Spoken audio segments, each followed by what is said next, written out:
예, 감사합니다. 함께 예배할 수 있어서 감사하지요. 하나님의 은혜입니다. 주님의 전에 있다는 것도 은혜고, 함께 기도하고 찬양하고 하나님께 영광을 돌릴 수 있는 것은 큰 특권입니다. 또 우리 성령이는 한 학기를 잘 마치고 와서 환영합니다. 벌써 이제 방학하고 제 첫 번째로 왔어요. 다음 주는 또 우리 예진이도 올 거고, 또 닥터정 자녀들도 올 거고요. 예진은 바로 한국으로 갑니까? 바로 한국으로 간다 그랬고요, 예진은. 예, 다들 감사합니다. 오늘이 드디어 이제 마태복음 시리즈 32번째 시간이고요. 28장 파트 2입니다. 32번째 시간 28장 파트 2. 다음 주가 성만찬 예식이고, 다음 주는 33번째 마태복음 총정리를 하면서 성만찬 예식도 함께 하겠습니다. 그 다음 주는요, 영어 예배이기 때문에 저에게 이제 마지막 주어진 시간이 다음 주입니다. 다음 주까지 마태복음을 총정리를 하도록 그렇게 하겠습니다. 새로운 1월부터는요, 우리가 두 가지 시리즈를 전개를 합니다. 성경 공부 시간에는요, 과정 공부 성경 공부 시간에는 우리가 다니엘서를 제가 다루려고 생각을 하고요. 그 다음에 메인 설교 시간에는 예수의 계시라라고 하는 시리즈로 요한계시록을 다루려고 생각합니다. 다니엘서와 요한계시록을 함께 다룰 수 있는 건 큰 특권입니다. 저도 안 해봐서 잘 모르겠어요. 저한테 아주 부담스럽습니다. 왜냐하면 다니엘서와 요한계시록을 같이 다루면은 제가 공부할 게 많아요. 공부해야 될 게 많기 때문에 저도 아주 부담스럽지만 우리가 함께 고민하고 함께 생각하고 다니엘서와 요한계시록을 통해서 예수의 모습을, 우리가 그토록 사랑하는 예수의 모습을 그곳에서 발견하는 그러한 시간들을 갖기로 하겠습니다. 1월부터는 우리가 아침 10시 반에 가정 공부를 하기로 했고요. 11시 반에 메인 설교를 하기로 했습니다. 뭐 바깥은 하나도 없어요. 일찍 오시고 제가 하는 다니엘도 재미있으리라 생각이 됩니다. 그러니 빠지지 마시고, 그래서 지각하지 마시고 다들 오시기 바랍니다. 준비됐죠? 우리 기도하고 시작하실까요? 잠깐 제가 말씀 펴기 전에 기도하겠습니다. 하나님 아버지, 주의 말씀을 펴니다. 성령으로 인도하셔서 말씀을 주시옵소서. 성령으로 선포될 때에 성령의 말씀이 우리 속에 감화와 감동과 결심이 일어나게 하시고 새로운 출발이 되게 하여 주시옵소서. 예수님의 이름으로 기도드리옵나이다. 예전에 우리는 파트 1에서 예수님의 부활에 대한 이야기를 28장에서 다루었습니다. 특별히 두 가지 관점에서 28장에 예수님의 부활에 대한 이야기를 살펴봤어요. 과연 예수님의 부활이 역사적으로 믿을 만한 사건인지에 대해 살펴보았고요. 두 번째는 예수님의 부활이 역사적으로 믿을 만하다면 그것이 우리의 삶에 어떤 의미가 있는지를 살펴보았습니다. 역사적으로 믿을 만한 이유가 있는 이유는 많은 종교들이 있지만 그 가운데 성경만큼 그 성경의 기독교의 창시자이신 예수님이 부활하시고 승천하신 이후에 가장 짧은 시간에, 그렇죠? 그래서 심지어 뭐 한 20년, 30년 만에 성경이 기록되기 시작되었으므로, 경전이 기록되기 시작되었으므로 다른 어떤 종교보다 믿을 만한 종교가 기독교임을 이야기했어요. 그렇죠?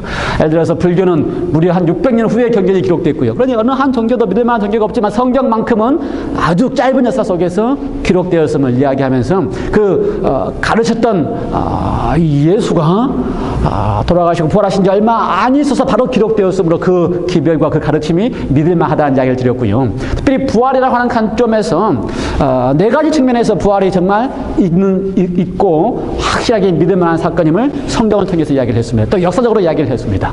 역사적으로 봤을 때에 성경 이외의 많은 기록들 가운데 역사가들, 그 당시 1세기 역사가들의 기록 속에서도 마치 조선시대의 실록을 기록했던 왕궁의 그 실록을 기록했던 역사가들이 그 당시 자세하게 기록했던 것처럼 유대인 역사가나 로마의 역사가가 그 나라의 역사를 기록하면서 일어나는 사건 가운데 예수의 삶과 죽음과 부활을 기록해 놓고 있습니다. 성경 이외에도. 그러므로 예수라고 하는 인물이 정말 살았었고 그의 삶 속에서 죽었다 다시 부활한 사실이 로마를 흔들고 유대를 흔들었기 때문에 역사가들도 예수를 한 역사적인 인물로서 등장시키고 기록하고 있다는 사실을 우리가 살펴보았습니다.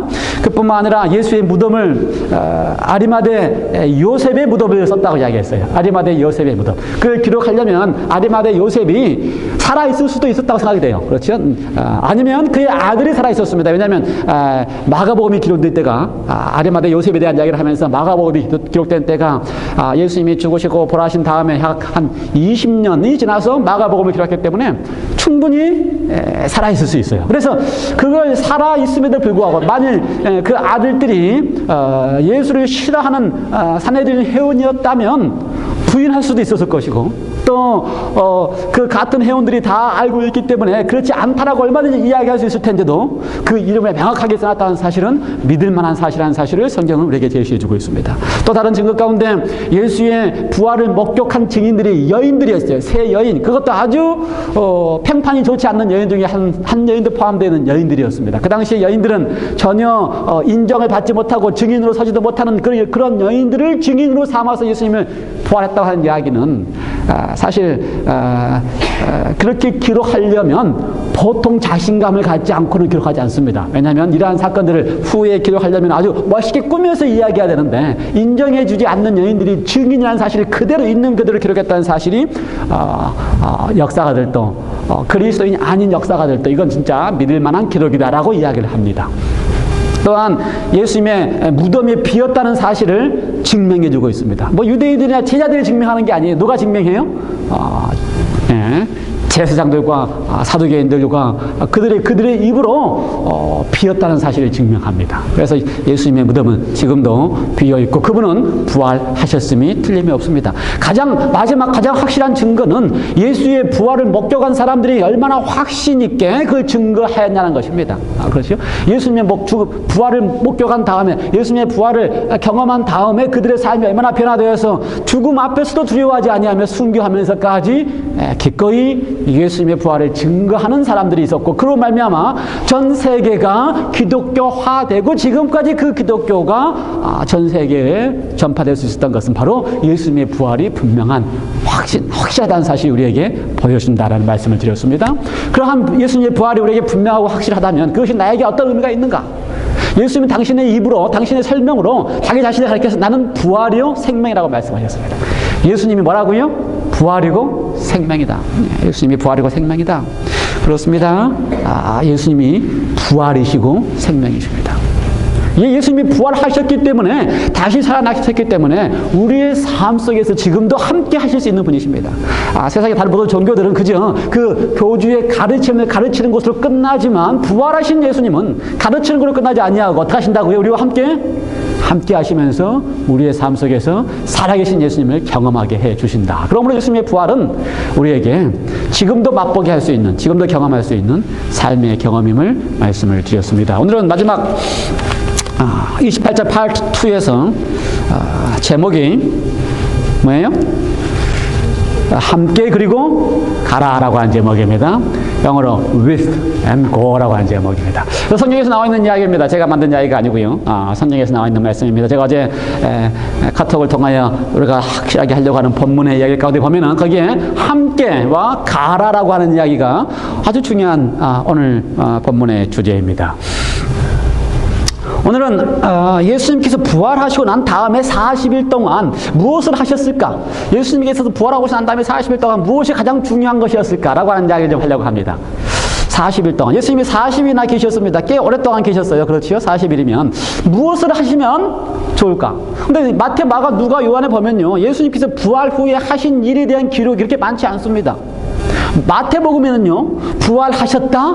그리고 나서 바로 뭐라 그래요? 여인들과 잠깐 만나고 가서 갈릴리로 가겠다라고 이야기 전한 다음에 그 다음에 마지막 갈릴리에서 만난 걸로 끝납니다. 아주 간단해요. 40일 동안 무엇을 했다는 기록이 없습니다. 마가복음을 가도 그래요. 누가복음에는 약간 있고요. 요한복음에는 뭐 바닷가에서 갈릴리 바다에서 제자들과 더불어서 고기 잡는 일을 도우시고 또 베드로를 만나서 하는 이야기들이 좀 기록되어 있고요. 사실 거의 없어요. 우리는 참 이상하게 생각합니다. 왜 예수님께서 이렇게 부활하신 그 놀라운 사건을 그렇게 아무 일도 안 하고 지나셨을까? 그렇죠? 아무 일도 안 하고 지나셨을까? 그런 생각을 해요. 만약 예수님이 당신이 부활하신 것이 분명하다면 제자들을 데리고 가서 성전에 데리고 가가지고 휘장이 위에부터 갈라진 것을 보여주면 되기도 하고, 또 어떻게 하면 돼요? 그 예루살렘 성전에 가가지고 산헤드린 있는 회원들과 제사장들 앞에서 당신이 부활하셨다는 사실을 보여주면서 너희가 나를 죽였지 나는 부활했다 이렇게 하시면 될 텐데, 그런 일들에 대한 기록이 없습니다. 그렇죠? 또 갈릴리로 가셨기 때문에 갈릴리에 가셔서 5,000명을 먹이셔서 그 사람들을 다 불러놓고 5,000명 앞에 부활한 모습을 보여주면 될 텐데, 그런 기록들이 없어요. 왜 그럴까? 왜 그런 기록들이 없을까? 그리고 그런 기록들이 없이 다르게 기록되어 있는, 그렇죠? 전혀 다른 방법으로 기록된 이유가 뭘까? 여러분 한번 가만히 생각해 보시기 바랍니다. 만약 예수님이 부활하신 다음에 예루살렘에 들어가가지고 제사장들 앞과 산헤드린 앞에와 그 가야바 앞에 서가지고 내가 부활했다라고 딱 보여주면 가야바가 믿었을까요? 믿고 당신이 부활하신 하나님의 아들 메시아입니다라고 고백했을까요? 아니면 제사장들이 예수님이 부활하신 모습을 보고 당신이 살아난 하나님의 아들입니다 이렇게 얘기했을까요? 어떻게 생각해요? 그랬을 것 같아요? 저는 그랬을 것 같지 않아요. 가야바가 예수님을 죽인 다음에 다시 예수님이 살아났다 할지라도 예수님을 메시아로 믿지 않았을 것 같아요. 그리고 또 어떻게 해요? 다시 또 죽이려고 했을 것 같아요. 예수님뿐만 아니라 예수님을 따라다니는 제자들까지 다 미워해서 더 죽이려고 했을 것 같아요. 그럴 만도 합니다. 왜냐하면 예수님의 제자들도 예수님이 부활하셨다라고 하는 사실을 누가 이야기하면 아무도 안 믿었어요. 여인들이 가서 예수님을 만나고 와서 찾아와가지고 제자들에게 예수님이 부활하셨다, 내가 만났다 그렇게 이야기를 해도 제자들도 안 믿었습니다. 누가 안 믿었다고요? 제자들도 안 믿었어요. 제자들이 예수님을 만나고 난 다음에 그 자리에 도마가 없었잖아요. 근데 도마가 아무리 11 제자들이 다 설명을 해줘도, 나는 만졌다라고 이야기를 해줘도 도마가 끝까지 안 믿어요. 그러니 예루살렘 성에 가서 빌라도 앞에 또는 가야바 앞에 서서 내가 부활한 예수라고 이야기를 해줘도 안 믿었을 게 더 뻔하고 더 큰 핍박이 일어났을 것입니다. 그러니 예수님이 그렇게 하는 게 예수님의 방법이 아니었어요. 예수님은 다른 방법을 쓰셨습니다. 예수님은 당신이 부활한 메시아라는 사실을 보여주는 대신에 다른 방법을 쓰셨어요. 아주 지혜로운 방법을 쓰셨습니다. 오늘 우리는 그 예수님의 방법을 살펴보려고 합니다. 마태복음 28장을 보면요, 28장 6절, 그가 여기 계시지 않고 그의 말하신 대로 살아나셨느니라. 와서 그의 누우셨던 것을 보라. 누가 한 이야기입니까? 예수님의 무덤을 찾아온 여인들을 향하여 천사가 이야기한 겁니다. 그가 여기 계시지 않는다. 그가 여기 계시지 않는다. 예수님이 계시지 않는다는 한 이야기는 슬픈 이야기입니다. 그렇죠? 예수님은 항상 계시는 곳에마다 기적이 일어나고 기쁨이 일어나고 문제가 해결되는 것이 예수님이에요. 그렇죠? 예수님이 계시는 곳에 병자들이 낫고요. 예수님이 계시는 곳에 소경이 눈을 뜨고요. 예수님이 계시는 곳에 절름발이가 걷고요. 그래서 예수님이 계셔야지만 되는데, 그게 기쁜 소식인데, 성경 가운데 예수님이 계시지 않는 곳에 기쁜 소식이 있다고 하는 것은 바로 이것입니다. 예수님이 여기 계시지 않고, 이것이야말로 기쁜 소식이에요. 예수님의 무덤이 비어있고 여기 계시지 않는다는 소식이야말로 성경 가운데 가장 기쁜 소식입니다. 이 소식이야말로 무덤에서 부활하신 예수님에 대한 소식입니다. 이 소식을 천사가 여인들에게 이야기를 해줬지요. 그리고 나서 천사가 그 여인들에게 한 이야기가 있습니다. 7절 뭐라 그랬어요? 우리 말로 하면 빨리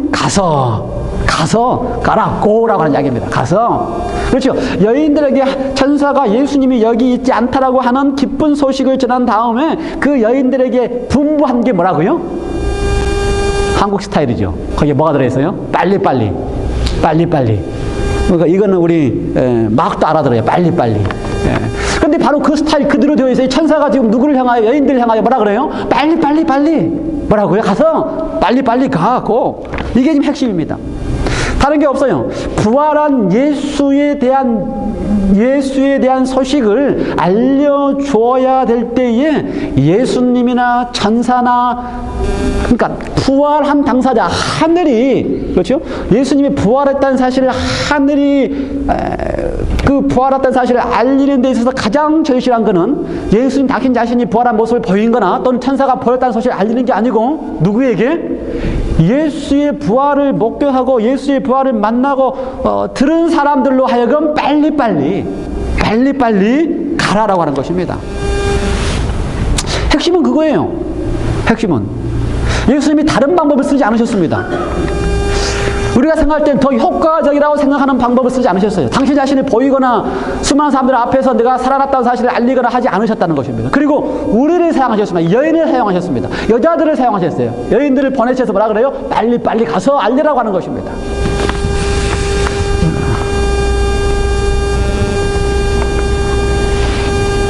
그랬더니 그 여자들이 또 9절에 8절에 보면은요, 거기 우리가 좋아하는 사람 또 나옵니다. 뭐가 나와요? 빨리 나온다. 또 나와요. 빨리 떠나서 어떻게 했어요? 제자들에게 알리려고 어떻게 했다? 심지어 다름질하였다. 빨리라는 말을 참 잘 들은 것 같아요. 다름질까지 하였다. 네, 그렇습니다. 예, 예수의 부활을 듣거나 보거나 빈 무덤에 대한 것을 보았던 여인들은요, 그렇죠? 무덤이 비었다는 사실, 여기 계시지 않는다는 사실이 그들에게 기쁜 소식이라는 것을 그 기쁨으로 느꼈던 그 여인들은요, 뭐라 그래요? 빨리 갔다는 것입니다. 빨리 가서 다름질하고 가서 알렸다고 하는 것입니다. 이게 필요해요. 예수님께서 우리에게 부활하시고 난 다음에 그 일을, 예수님께서 가장 중요하게 여기시는 일은 당신 스스로가 나타내 보이시는 게 아니고 예수님의 부활을 경험하고 목격하고 본 사람들로 하여금 빨리 가서 알리라고 하는 것입니다. 그게 예수님의 방법이에요. 빨리 가서 알리라는 게 방법입니다. 9절도 보면 예수께서 이번에 직접 저희들을 만나셨습니다. 그렇죠? 예수께서 직접 빨리 다름질하여 가고 있는 그 여인들을 만나셨습니다. 평안하뇨. 한국말로는 평안하뇨라고 하는 이야기예요. 인사입니다. 영어로도 뭐 그리링이라고 써 있는데요. 헬라 표현에 의하면은 그 여인들 앞에 딱 써가지고 예수님이 rejoice, 기뻐하라 이렇게 하셨습니다. 얼마나 기쁜 소식이에요. 그렇죠? 예수님이 부활하셨다는 사실이 얼마나 기쁜 소식이에요. 그래서 예수님이 처음 그 여인들 향하여 뭐라 그랬다고요? rejoice, glad, 기뻐하라라고 하는 것입니다. 기뻐하라. 그리고 예수님도 그 여인들에게 또 똑같은 이야기를 합니다. 무슨 이야기를 해요? 무덤을 빨리 떠나가서, 예수님도 급하신 것 같아요. 지금 급하신 것 같아요. 우리가 좋아하는 빨리라는 이야기가 여기 지금 성경에 몇 번 등장합니까? 한 번, 두 번, 세 번. 우리는 한국말로 빨리라는 이야기 할 때 빨리 두 번만 하지만 성경은 얼마나 급했으면, 예수님도 얼마나 급했으면 예수님이 만나는 사람들에게 뭐라 그래요? 빨리 떠나가서 제자들에게 알게 하라. 그랬더니 그 여인들이 예수의 발을 붙잡고 경배하고 있습니다. 그때 10절에 예수께서 무서워하지 말고 갈릴리로 가라 하라라고 그들을 보내셨습니다. 그들을 보내셨어요. 이게 예수님의, 그게 이제 부활한 예수님이 하시는 일이 핵심은 그겁니다. 누구에게든지 만나면, 그렇죠? 만나는 사람들에게는 뭐라 그래요? 가서 너희가 부활한 나를 만났다는 사실을 어떻게 하나? 빨리 가서 전하라. 예? 부활한 예수님을 만난 사람들의 특징은요, 부활한 예수님을 만난 사람의 특징은 예수를 만나고 나면 rejoice, 기쁨이 넘치는 것입니다. 마태복음에 자세히 설명했지만 누가복음에 보면은 시골로, 마가복음에는 시골로 같은 두 사람이라 그랬고요.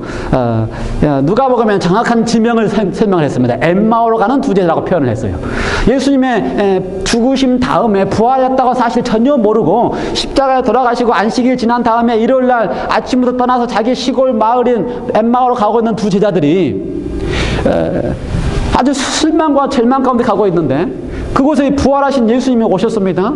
그리고 그들과 함께 걸어가셨어요. 그리고 왜 실망하냐 물으시고 실망하는 이야기를 다 들어보시고 또 설명도 해주셨습니다. 그들이 메시아로 믿고 있던 메시아가 죽었는데 그걸 너가 모르냐라고 그 제자들이 이야기해요. 근데 예수님이 그걸 다 알면서 설명을 하시기 시작했습니다. 다 설명을 해줬어요.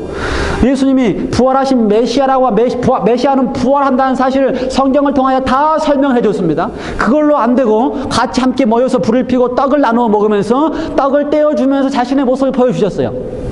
그랬더니 그 두 제자가 예수님이 부활한 예수님이 그 옆에 있는 걸 보고 그분이 예수라는 사실을 안 다음에 모든 것을 팽개치고 뛰어갔습니다.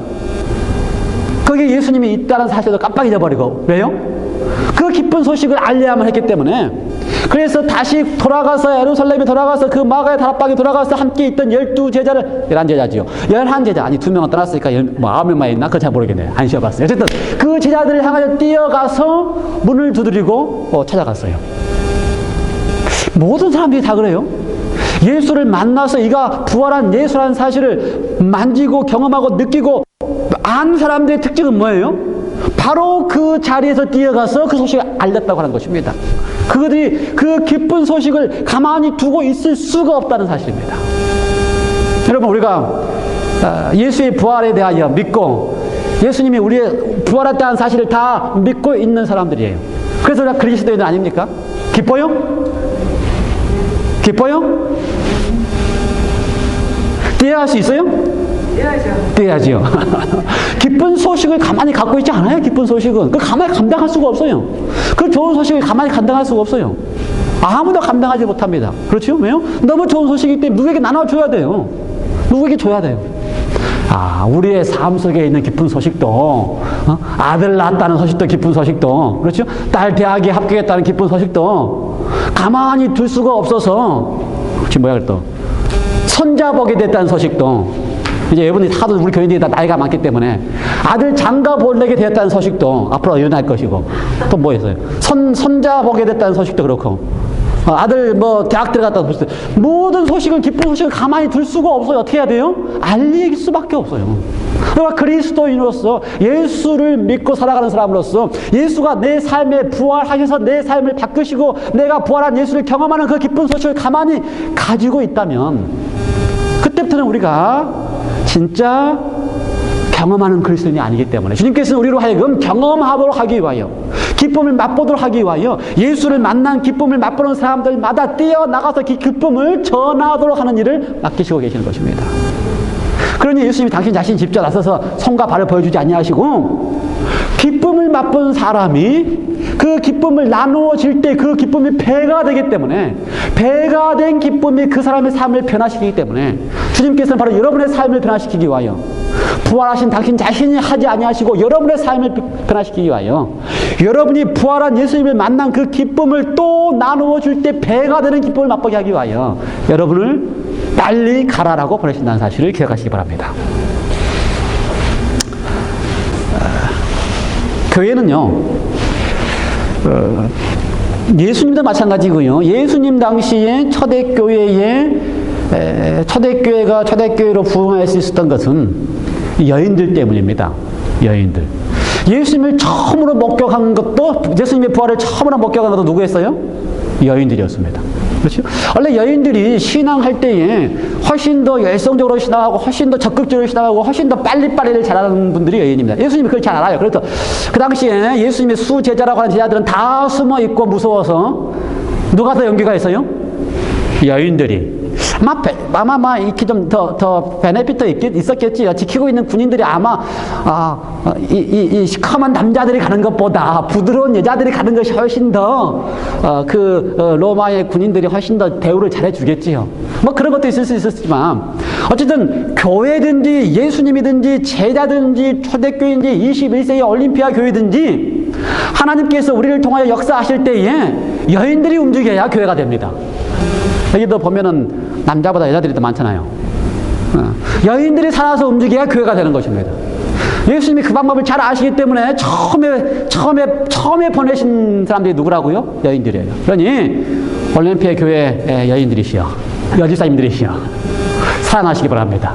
살아나시기 바랍니다. 여러분이 살아나야 교회가 살게 되어 있어요.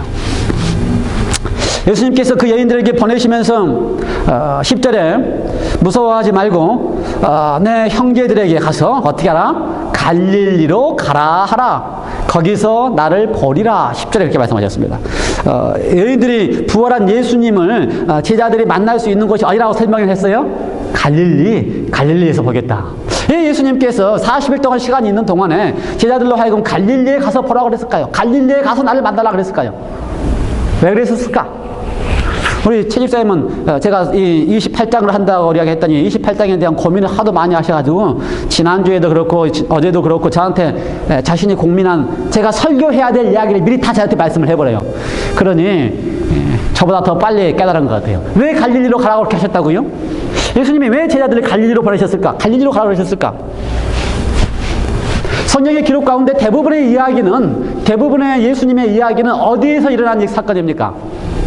갈릴리에서 난 사건입니다. 그렇죠? 성경에 기록된 대부분의 이야기는 어디서 난 사건이라고요? 갈릴리에서 일어난 사건입니다. 여러분이 성경 이야기 가운데 예를 들어서 뭐 어떤 한 이야기를 들춰낸다 할지라도 예를 들어서 예수님이 바다를 걸으셨다. 베드로가 물 위를 걸었다. 예수님께서 폭풍을 잠잠하게 하셨다. 이런 모든 이야기들이 어디서 나와야 된다고요? 갈릴리에서 나와야 돼요. 다른 데서 나올 수가 없어요. 예수님이 5,000명을 먹이셨다. 예수님이 문둥 병자를 살리셨다. 예수님이 그 다음에 소경의 눈을 뜨게 하셨다. 이 모든 이야기는 어디서 나와야 된다고요? 갈릴리. 그러므로 예수님과에 대한 모든 이야기의 기억은 다 갈릴리에서 나야 되는 것입니다. 여러분, 이제 우리가 2020년이 아니고요. 2021년에 성지를 가기로 예약을 했어요. 그러니까 미리미리 준비하시고 미리미리 자금도 모여 놓으시고 2021년에는 성지 순례를 할 텐데 갈릴리를 가보면은요. 제가 우리가 뒤에 보면은 또 예수님께서 산에서 만났다 그렇게 했는데 여기 미리 명하신 산에서 만났다 그랬는데 갈릴리 지방에는 그렇게 산이 많지 않습니다. 갈릴리 주변에는 다 평지예요. 그래서 어떤 산인지 잘 몰라요. 그래서 산이라는 의미가 지금 우리가 이야기한 것처럼 마운트 레인저 그런 산들이 아니고 다 그냥 언덕 같은 그런 산들에서 가르쳐서 산이라고 이야기를 해요. 그 가운데 제가 가장 좋아하는 산 같은 진짜 산은 갈릴리 호수 주변에 있는 그 산에 보면 거기 올라가서 보면은요. 갈릴리 호수 전체가 다 보이고 갈릴리 주위에 있는 마을들이 다 보입니다. 제가 보기에는 예수님이 거기를 데리고 오신 것 같아요. 그래서 제자들에게 갈릴리 지난 3년 동안 실제로 갈릴리는 1년 반이에요. 1년 반 동안 갈릴리에서 지냈던 모든 이야기들을 한눈에 다 볼 수 있는 동네. 그래서 막달라 마리아부터 시작해서 마리아는 이름이죠. 지명이 막달라부터 시작해서 가버나움까지 그다음에 가버나움 건너편에 있는 갈릴리 건너편에 있는 베사다까지 다 볼 수 있는 지역에 아마 데리고 갔을 것 같아요. 그리고 뭐라 그래요, 예수님이? 아무 말도 안 하셨을 것 같아요. 아무 말 할 필요가 없어요. 왜냐하면 제자들이 거기 딱 서 있으면 뭐가 보여요? 거기 딱 서 있으면 그 전 갈릴리의 모습이 다 보이고 호수가 보이고 막달라가 보이고 가버나움이 보이고 베세다가 보이고 다 보이면 그곳에서 뭐가 다 기억이 나요? 그래 그곳에서 예수님이 5,000명을 먹이셨어. 맞아, 저 가버나움의 그 지붕을 뚫고 문둥병자가 내려왔어. 그 가버나움의 그 옆에 있는 해당이 보이면 뭐라 그래요? 그 해당을 백부장이 씌웠는데 그 백부장의 아들을 아니죠, 종이었지요. 백부장의 종을 예수님이 어떻게 한다? 그죠? 말씀으로 살리셨다고 하는 이야기들이 다 기억났을 것입니다. 그것들이 다 기억나면 그 장소들이 기억나고 그 장면들이 기억나고 예수님의 가르침이 기억이 나고 예수님의 설명이 기억나고 예수님의 손길이 기억이 나고 예수님의 눈빛이 기억이 나고 예수님의 사랑이 기억이 나면 그것이 기억이 나면 그들의 삶을 다시 예수님께 온전히 드리겠다고 하는 각오가 생기게 되는 것입니다. 그것들이 다 기억이 나면 기꺼이 뛰어가서 다른 사람에게 전하고 싶은 마음이 생기게 되는 것입니다. 여러분, 우리의 삶 속에 갈릴리가 있어야 돼요. 우리의 삶 속에 갈릴리가 있어야 돼요. 그곳만 가면 예수님과 내가 함께 만났던 기억이 있던 그런 장소들이 있어야 돼요. 그래서 그곳에 가서 예수님이 나에게 손을 붙잡고 나에게 힘을 주던 기억들이 있어야 됩니다. 그것이 우리를 다시 일으키게 할 수 있는 힘이 되는 것이에요. 그것이 우리로 하여금 다시 뛰어나가게 할 수 있는 힘이 되는 것입니다. 지난주에 최희쌤이 저한테 얘기하면서 날씨가 좋은 한 주일 동안 내내 늘 걸었던 길을 4마일 걸었다고 그래요. 거기가 자기에게 있어서 가장 추억이 남는 장소라는 것입니다. 그것이 바로 자기가 처음 아프기 시작할 때에 힘든 발을 끌고서 가면서 힘들어 주저앉았을 때 예수님이 그곳에서 어떻게 나타나 주셨다고 하는 기억들을 되새길 수 있는 장소라고 이야기를 해요. 바로 그것이 자기에게는 갈릴리라고 이야기를 해요. 그렇습니다. 우리 모두에게 다 갈릴리가 필요해요. 예수님과 함께 눈을 맞췄던 장소가 필요합니다. 예수님과 함께 부딪히고 함께 실험했던 장소가 필요합니다. 여러분의 갈릴리로 돌아가셔야만 해요. 주님께서 오늘 우리가 다시 일어나서 가라라고 하는 기쁨으로 우리를 깨우치기 위해서는 우리만의 갈릴리가 필요합니다. 예수님을 만났던 장소가 필요해요. 그것이 방 안에 무릎 꿇었던 장소가 될 수도 있고요. 그것이 여러분의 침대에서 여러분이 눈물 흘렸던 베개가 될 수 있고요. 그것이 유현수 집사님처럼 걷다가 하늘에서 만났던 구름일 수도 있고요. 그 모든 곳에서 나 부활하셔서 나의 삶 속에 들어오셔서 나를 만나게 해주셔서 내가 추억으로 가지고 있는 갈릴리로 돌아가야 될 필요가 있는 것입니다. 그렇게 할 때에 비로소 우리는 다시 우리 속에서 역사하시는 하나님의 능력을, 하나님의 역사하심을, 부활하신 주님의 능력을 우리는 다시 한번 기억하게 될 것이고 다시 한번 서게 될 것입니다.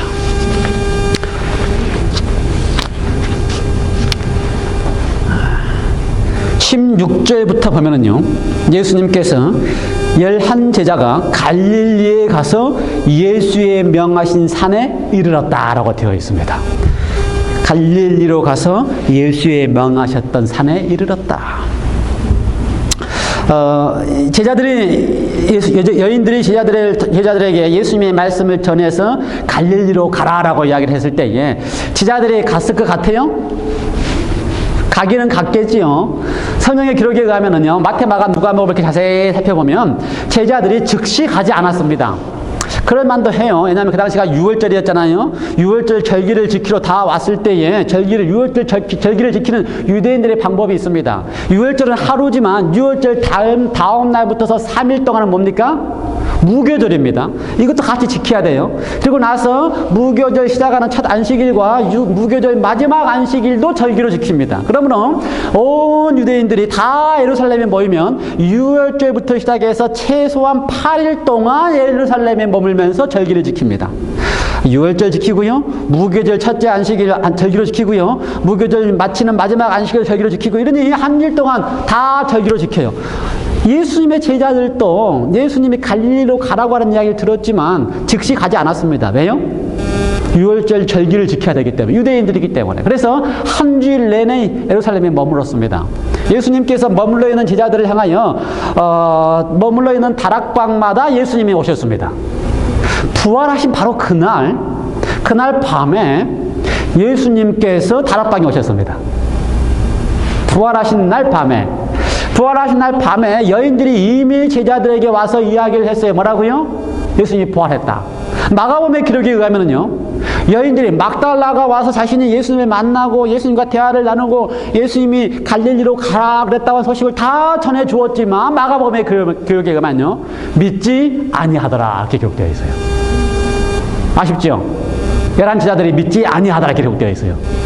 그리고 나서 오후의 시간이 지났습니다. 엠마오로 갔던 두 제자가 예수님을 만난 다음에 기뻐 뛰어와서 시골로, 마가복음의 기록에 보면 시골로 갔던 두 제자였어요. 시골로 갔던 두 제자가 뛰어 들어와서 예수님이 부활했고 그 예수님과 함께 먹었다고 하는 이야기를 또 해주었습니다. 근데 마가복음 16장의 기록에 의하면요, 그렇게 예수님을 만나고 와서 기뻐했던 그 제자들이 와서 또 이야기를 했는데도 뭐라 그러는지 알아요? 나머지 제자들이 믿지 아니하더라 라고 기록되어 있습니다. 여러분 같으면은 답답하지요? 어떻게 그럴 수가 있어? 예수님이 그렇게 3년 반이나 따라다니면서 부활한다라고 하는 이야기를 그렇게 많이 해줬는데 어떻게 그럴 수가 있어? 근데 현실이에요. 믿지 아니하더라. 바로 그곳에 예수님께서 오셨습니다. 이제 그 사건이 두 번 믿지 아니하더라라고 하는 것을 기록했고요. 마가복음에서는요. 그 사건과 같은 사건을 요한복음 20장에서는 이제 예수님이 그 장소에 등장하는 모습으로 등장합니다.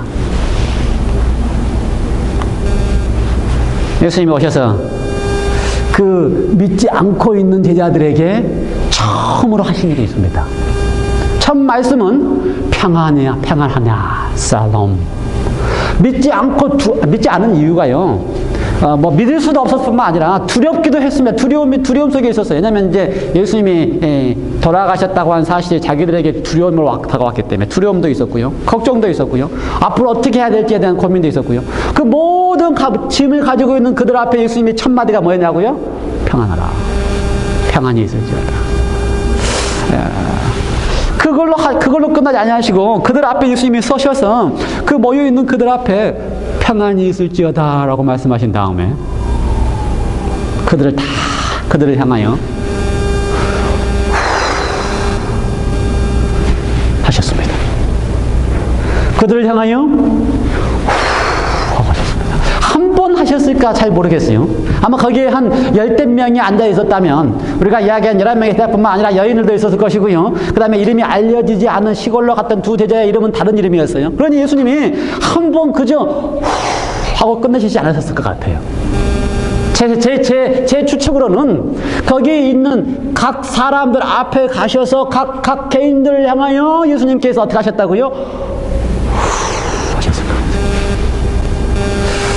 같아요. 성경의 표현은 숨을 불어넣으셨다. 숨을 불어넣으시고 그리고 뭐라고 말씀하셨어요? 성령을 받으라 라고 하셨습니다. 두려워하고 있고 믿지 못하고 있고 걱정 속에 있고 그렇죠? 예수의 부활이 자신들에게 아무 관계가 없이 두려움 속에서만 있는 그들을 향한 예수님이 하실 수 있는 게 뭐였을까?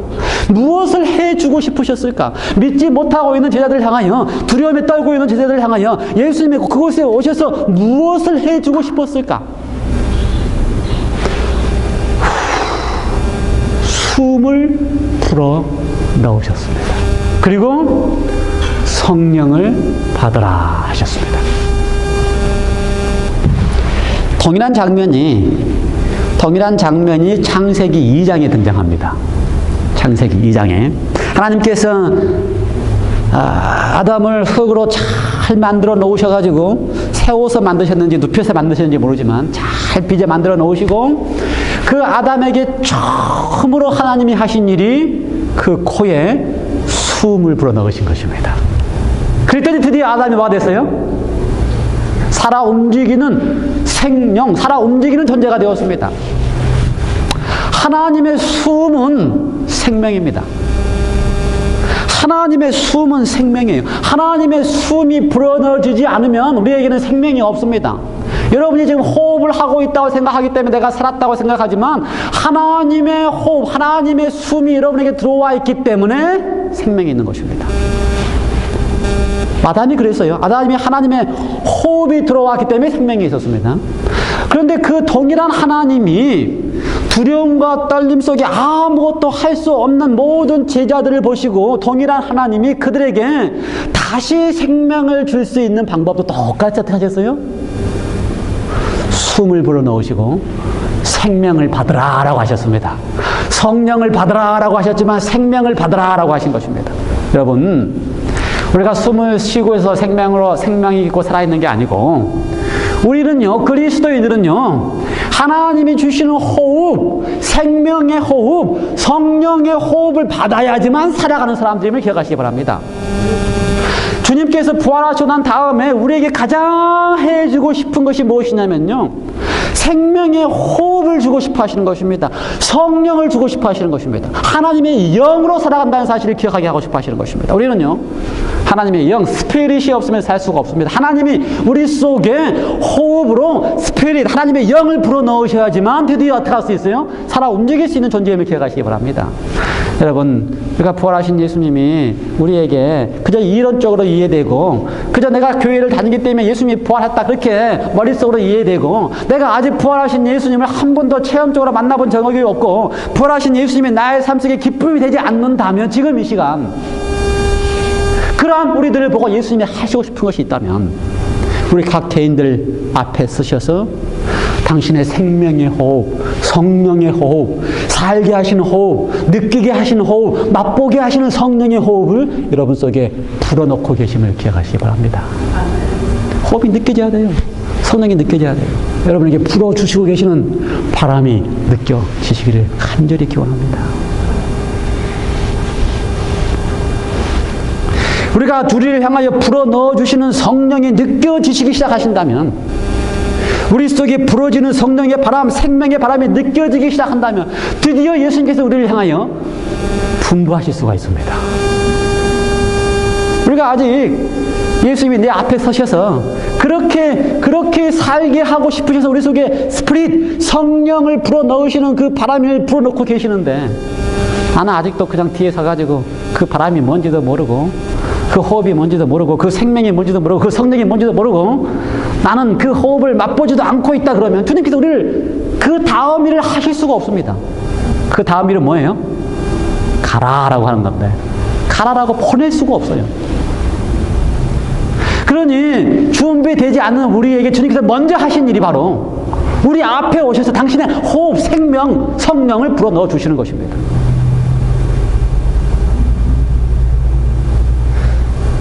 제가 바람 넣어가지고 다 여러분 속에 성령이 들어가면 얼마나 좋겠습니까? 저는 그런 능력은 없고 간절히 호소드리기는 여러분 앞에 서 계셔서 여러분 앞에 성령의 생명의 호흡을 주시는 주님을 기억하시기 바랍니다. 엘렌 G. 화이트는 이 말씀에 대하여 이렇게 쓰셨습니다. 시대의 소망 805쪽 세 번째 패러그래프에 성령은 영혼들 속에 있는 영적 생명의 숨이시다. 성령은, 스피릿은, 하나님의 영은 우리들 속에 있는 영적 생명의 숨이다. 성령이 없으면 죽는다 그 말입니다. 날마다 성령으로 우리가 부활하지 않으면 죽은 사람이다 그 말입니다. 성령은 우리들 속에 있는 생명의 숨길이다라는 것입니다. 그러므로 하나님은 우리를 살게 하기 위하여 매일매일 매 순간순간마다 성령으로 우리 속에 불어넣어 주고 계십니다. 왜요? 우리를 살려야만 하시기 때문에. 여러분, 그러므로 성령이 우리 속에 그렇게 오고 싶어 하시고 불어넣고 싶어 하시고 예수님이 그렇게 하시고 싶어 하시는 것이 바로 생명의 숨, 성령이라는 사실을 기억하시기 바랍니다. 성령을 나누어 준다는 것은 그리스도의 생명을 나누어 주신다는 것을 의미한다. 당신께서 그들 앞에 서셔서 호흡을 후 하고 부르신 것은 성령을 나누어 주시면서 성령을 받으라라고 하신 그것은 바로 당신의 생명 자체를 우리에게 주고 계신다는 사실을 기억하시기 바랍니다. 우리는 다 예수님의 생명을 받고 살아가는 사람들입니다. 예수님의 생명 때문에 또 하루의 삶을 살아가는 사람임을 기억하시기 바랍니다. 생명을 다 주시고 난 다음에 호흡을 다 주시고 난 다음에 성령을 받으라라고 하신 다음에 드디어 예수님께서 그렇게 유명한 마태복음 28장 18절부터의 말씀을 하고 계십니다. 그러므로 너희는 첫 번째가 뭐예요?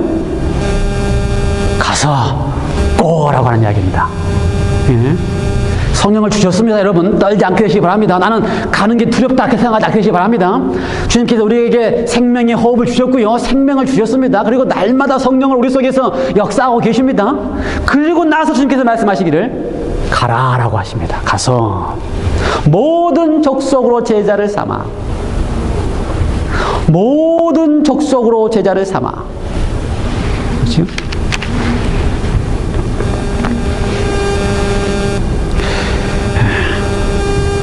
18절에는 예수께서 나와 일러 가사대 하늘과 땅의 모든 권세를 내게 주셨으니 예수님께서 하늘과 땅의 모든 권세를 얻으셨습니다. 그러고 나서 우리에게 하늘과 땅에 얻은 모든 권세를 성령으로, 호흡으로, 생명으로 우리에게 주시고 난 다음에 그러므로 너희는 가서 모든 족속으로 제자를 삼아 아버지와 아들과 성령의 이름으로 침례를 주고 내가 너에게 분부한 모든 것을 가르쳐 지키게 하라.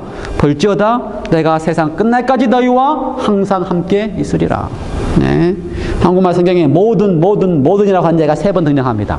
그리고 항상이라고 하는 이야기가 등장합니다. 영어는요, 더 훨씬 더 이렇게 운율이 잘 맞아요. all이라고 하는 이야기가 3번 등장할 뿐만 아니라 al이라고 하는 이야기까지 4번이 등장해서 all이라고 하는 단어가 4번이 등장해요. 훨씬 더 한국말마다 운이 잘 맞아요. 근데 한국말에도 4번이 등장합니다. 모든. 하나님께서 우리에게 능력을 주신 다음에 가서 모든 족속으로 제자를 삼아. 모든 족속. 첫 번째는 모든 족속입니다. all nation. 모든 족속이에요. 우리가 2020년에 우리 교회가 무슨 교회가 되길 원한다 그랬어요?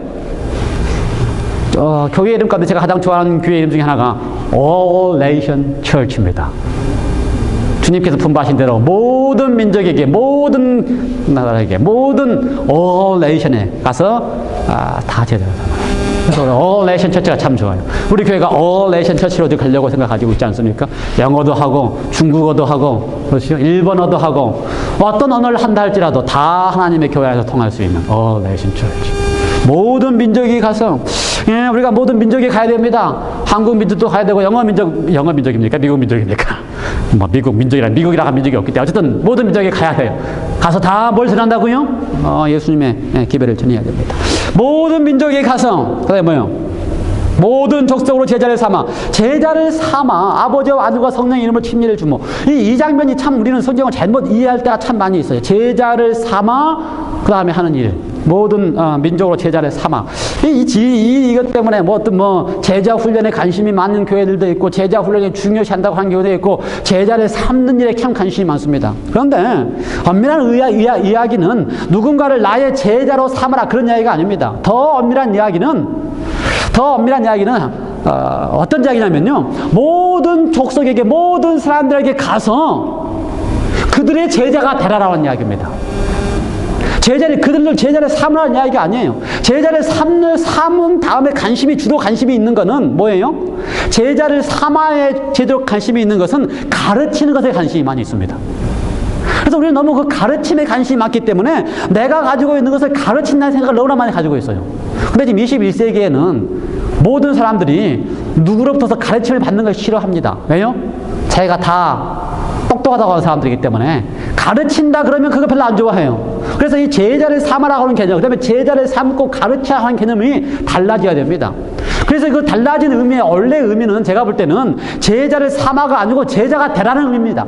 가서 모든 족속들이 뭐가 되라고요? 제자가 되라. 제자가 된 사람들은 가르치는 사람들이 아닙니다. 제자가 되는 사람들은 어떤 사람들이에요? 보여주는 사람입니다. 보여주는 사람. 가르치는 걸로 되지 않는 시대입니다. 21세기는.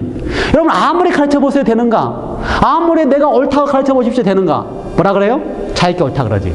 그래서 21세기에는 제자로 삼아 가르치는 게 아니고 제자가 되어 어떻게 하라? 보여줘라. 제자가 되어 여러분의 삶을 통하여 보여주라는 것입니다. 예수님은 여러분을 가라고 할 때에, 모든 족속에 가라고 할 때에 여러분 스스로가 예수님이 이 땅에 오셔서 당신을 낮추시고 기꺼이 제자들의 발을 씻기시는 본을 보이신 제자가 되었던 것처럼 우리들로 하여금 제자가 되도록 분부하십니다. 제자가 됨으로써 제자의 삶을 보여주라고 하는 것입니다. 사랑을 보여주고, 그렇지? 섬김을 보여주고, 그렇죠? 여러분이 예수님으로 말미암아 생명을 얻어서 그 기뻐하는 모습을 제자가 되어 보여줄 때에 다른 사람들이 거기에 감동을 받는 것입니다. 가르치면은 감동 안 받아요. 그런데 어디에 감동을 받는다고요? 여러분이 그리스도인의 삶의 모습이 보여지기 시작할 때에, 여러분이 성령으로 살아가는 삶이 보여지기 시작할 때에, 여러분이 성령으로 나를 굴복시키고 나를 죽이고 다 포기한 다음에 다른 사람을 더 받드는 모습이 보여질 때에 거기에 감동을 받고 한다고요. 그때부터서 저 사람만은 믿을 수 있어 라고 하기 시작한다는 것입니다. 그리고 나서 주님께서 우리에게 약속했습니다. 세상 끝날까지 너희와 항상 함께 있으리라. 항상 함께 있으리라. with 함께 있으리라. 마태복음의 핵심 기별은요, 제가 다음 주에도 결론을 맺겠지만 마태복음의 핵심 기별은 1장에 있고요, 마지막 장에 있습니다. 마지막 장에는 28장 20절에 있고요, 1장 21절입니다. 1장 21절에 보면은요, 천사들이 예수님의 어머니 마리아에게 와가지고 두렵고 떨고 있는 마리아에게 이야기를 했어요. 내가 아들을 낳으리니 이름을 예수라 하라. 그 다음에 더 늦적이에요. 그 다음에 그 예수라 하는 이름을 이야기할 때에 그 이름을 또 다른 곳에 이야기한 곳이 있습니다. 그것은 뭐라고 되어 있어요? 임마누엘이라고 되어 있어요. 임마누엘. 예수의 이름의 핵심은 임마누엘입니다. 하나님이 우리와 함께 하시니라. 그래서 마태복음의 시작을 하나님이 우리와 함께 하고 싶으셔서 임마누엘 되시고 예수 되시고 그리스도 되시고 메시아 되셔서 이 땅에 오셨고요. 그 하나님이 십자가에서 죽으심으로 모든 인류의 죄를 대신해서 다 용서하시고 죽으시는 것으로 끝나지 아니하시고 다시 부활하신 이유는 살으셔서 지금도 우리와 함께 있고 싶으시기 때문에 살아나셨다는 것입니다. 그래서 뭐라고 표현해요? 내가 세상 끝날까지 너희와 항상 함께 있으리라. 여러분, 우리가 다음 달부터서 매달마다 영혼들을 위하여 섬기는 일을 하기로 결심을 했습니다. 우리 모두가 다 지금 우리 교회가 위기가 있다는 사실을 알고 있기 때문에 한마음 한뜻으로 이 일을 하기로 결심을 했습니다. 지난 10여 년의 교회의 있을 모습을 이렇게 돌이켜보면은요, 뭔가 교회에 이렇게 꿈이 있고 해야 될 일이 있으면 교인들이 다 하나가 됩니다. 그렇죠? 이 작은 집, 올드 하우스에서 예배를 드릴 때에 더 이상 우리가 여기에 있어서는 교회가 성장할 수 없다고 하는 다 같은 꿈을 가지고 어떻게 해요? 어떻게 하든지 교회를 장만하겠다라고 생각했을 때는 그 한 마음으로 하나 되기 때문에 다 거기에 집중해서 일을 할 수 있어요. 그렇죠? 그리고 마침내 그걸 이루어서 교회를 가지게 되었어요. 교회를 가진 지 벌써 몇 년 됐습니까? 한 7년 됐습니까? 한 6, 7년 돼가요. 처음에 교회를 가질 때는 그래도 새 교회가 있기 때문에 뭔가를 하겠다는 생각으로 잘 했습니다. 한 6, 7년 지나고 나니까요, 다 이제 희미해졌어요. 다 체배해졌어요. 그리고 다 주저앉았어요. 교회가 아무 일도 하지 않고 다 주저앉아 있으면 문제가 생기기 시작합니다. 문제가 생겨요. 그 내부에 문제가 생기기 시작해요. 아무 일도 하지 않고 있으면 뭐가 생긴다고요? 곰팡이가 생기기 시작하고, 문제가 생기기 시작해요. 교회 안에 있는 모든 문제는 이유가 하나밖에 없어요. 뭐 때문에 그래요? 우리가 아무 일도 아직 하지 않고 주저앉아 있기 때문에. 예수님이 그걸 잘 알기 때문에 만일 제자들 내보내서 가라 하지 아니하고 그저 예수님이 그냥 남겨두셨다면은 그들도 아무 일도 할 수 없었고 곰팡이가 나기 시작했을 것입니다. 예수님께서 그걸 아시기 때문에 여인들에게 가라고 분부하시고, 그것도 빨리빨리. 예수님이 그걸 아시기 때문에 제자들을 다 모아놓고 그들에게 분부하신 것은 가라라고 분부하신 것입니다. 그것만이 우리가 변화될 수 있는 유일한 비결이기 때문에. 그렇죠? 아무리 공부를 많이 하고, 아무리 성경 공부를 많이 하고, 아무리 많이 가르치고, 아무리 많이 배워도 우리를 바꿀 길이 없습니다. 그 모습 그대로 우리에게 있어요. 그러나 예수님의 방법대로 나가서 사람들을 대하기 시작하고, 나가서 예수님의 모습을 보여줘야 되기 시작할 때 비로소 내 모습 속에서 내가 보여줘야 될 예수님의 모습이 생기기 시작하는 것입니다. 그래서 예수님은 우리를 향하여 가라라고 말씀하시는 것입니다. 그래서 예수님께서는 가라라고 분부하신 걸로 끝나지 아니하고 내가 너와 항상 함께 하시겠다라고 with라고 하는 이야기를 하고 계시는 것입니다. 왜요? 갈 때에 혼자 가서는 되지 않고 어떻게 하기 때문에 함께 가야지만 예수의 모습을 보여줄 수 있기 때문에. 혼자 가면요, 누구 모습 보여줘요? 자기 모습 보여줘요. 혼자 안 보냅니다. 그래서 어떻게 해요? 함께 가겠다고 하시는 것입니다. 누구의 모습 보여주라고? 예수의 모습 보여주라고. 여러분, 다른 비결이 없습니다. 우리가 우리를 바꿀 수 있는 비결은 다른 게 없습니다. 교회가 교회를 바꿀 수 있는 비결은 다른 게 없습니다. 그것은 바로 예수님이 분부하신 대로 가라라고 하는 것입니다. 함께 가라고 하는 것입니다. 주님께서 우리와 함께 하시기 때문에 함께 가라고 하는 것입니다. 우리가 다음 달부터서 특별한 집회를 하지만 여러분이 가지 않고 여러분이 하지 않으면 방법이 없습니다. 뻔히 아시지 않아요? 우리가 얼마나 홍보하기 어려운지 아시고, 광고지 만들어봤자 그거 전해주는 게 얼마나 어려운지 아시죠? 각 교회에 보내봤자 아무 소용이 없다는 것도 아시고, 아무리 좋은 행사를 해도 안 온다는 거 아십니다. 방법은 뭐밖에 없어요? 개인적으로 한 사람이라도 여러분이 진짜 그 분에게 도움을 주고 싶어 하시는 분이 여러분이 가지셔야 돼요. 정신 차리고 있어요 지금? 저 보세요. 설교 안 끝나요. 설교 끝나려면 제가 지금 목이 터지라 이야기하고 있는데 긴장하시기 바랍니다. 긴장하세요. 예수님 아시겠지요? 긴장하세요.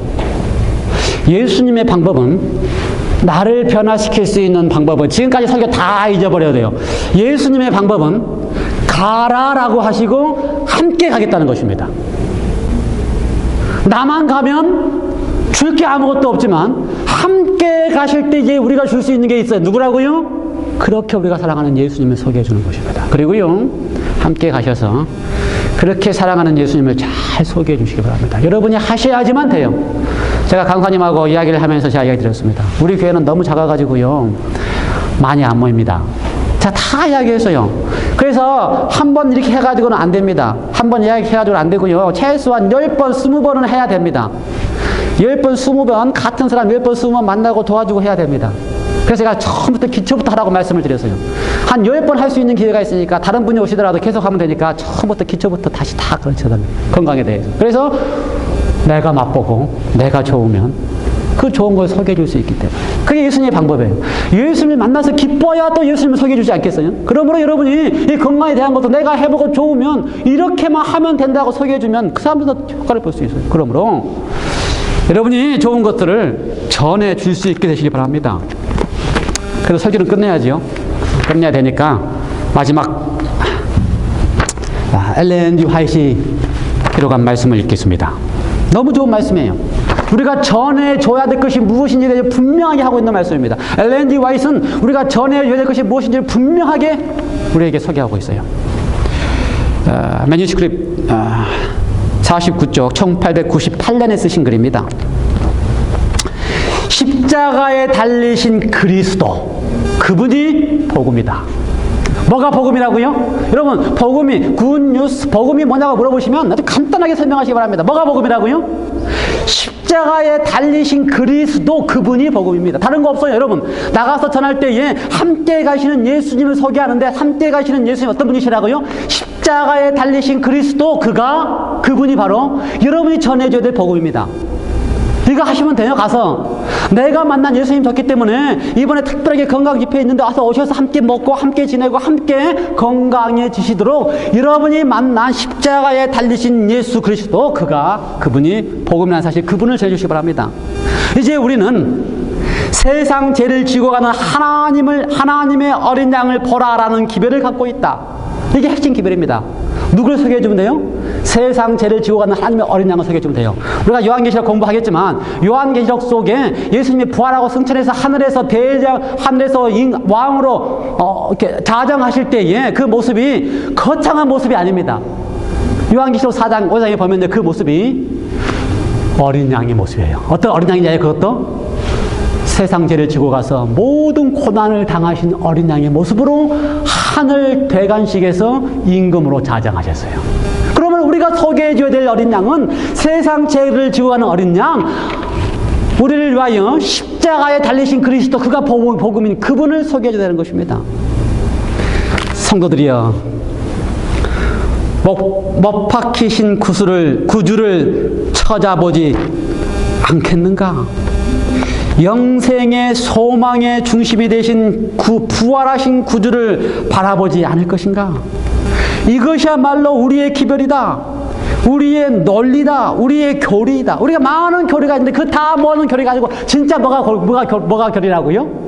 십자가에 달리신 그리스도, 그가 복음이고 우리가 전해야 될 교리가 뭐라고요? 부활하신 그리스도, 그가 바로 우리가 전해야 될 기별이고 우리가 전해야 될 교리이다.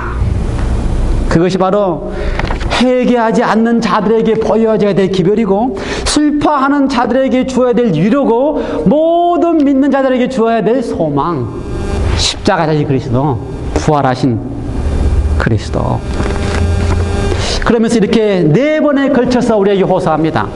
그대들이여 시선을 그리스도께 고정시켜라. 그대들이여 시선을 그리스도께 고정시켜라. 그대들이여 하나님의 어린 양께 계속 고정시켜라. 그리스도께 시선을 고정시킨 사람은 모든 것을 버릴 것이다. 그리스도께 시선을 고정시킨 사람은 모든 것을 버릴 것이다. 사랑하는 성도 여러분이시여, 십자가에 달리신 그리스도, 부활하신 그리스도, 우리에게 오셔서 각 개인들에게 생명을 주셔야 되기 때문에 당신의 생명으로 불어넣으시는 그리스도, 그 그리스도가 우리의 인생의 전부가 되어서 그 그리스도와 함께 가셔서 그 그리스도를 소개하는, 여러분의 시선이 고정되어 있는 그 그리스도를 소개해주는 우리 모든 성도들 되기를 간절히 기원합니다. 그렇게 하실 때 주님께서 여러분을 쓰셔서 이 교회를 다시 세우고 이 교회를 부흥시키는 일을 여러분을 통하여 하시리라 믿습니다. 다가오는 한 해 동안 우리 모두가 다 우리 속에서 역사하시는 하나님의 능력이 함께 하셔서 부어주신 성령의 능력으로, 함께 가주시는 주님의 능력으로 예수 그리스도의 십자가, 부활하신 예수님을 기쁨으로 소개하는 경험들이 우리 모두에 있기를 바라면서 말씀을 마치겠습니다. 기도하십시다. 하나님 아버지, 주님께서는 부활하셨습니다. 부활하셨기 때문에 우리에게 오셔서 숨을 불어넣으시고 생명을 불어넣으시고 당신의 생명을 주시면서 성령을 받으라 말씀하시고 다시 살게 해주십니다. 이제 우리가 예수님이 부활하시기 때문에 그 생명의 호흡으로 성령으로 날마다 살아가는 사람이요, 우리와 함께 가시기 때문에 갈 수 있는 사람들입니다. 주님, 이웃들에게 갈 수 있게 우리를 일으켜 세워주시옵소서. 우리가 그곳에 가서 우리가 전해줘야 될 십자가에 달리신 그리스도, 그가 복음임을 증거하게 해주시고, 부활하신 그리스도, 우리가 시선을 늘 집중하고 다시 바라봐야 될 부활하신 그리스도를 그들에게 소개하게 해주셔서 그들도 우리와 함께 생명의 호흡, 생명의 영을 받고 영생하는 경험들을 우리와 함께 하게 하여 주시옵소서. 이 교회를 살려주시고 우리 영혼들을 살려주시고 성도들을 살려주셔서 당신의 호흡으로 성령으로 새롭게 살아나게 하여 주심으로 교회가 살고 성도들이 살고 목사가 살고 어린 영혼들이 살고 새로운 영혼들이 살아나는 놀라운 역사가 이 교회에 있게 하여 주시옵소서. 감사드리오며 예수님의 이름으로 기도드리옵나이다. 아멘.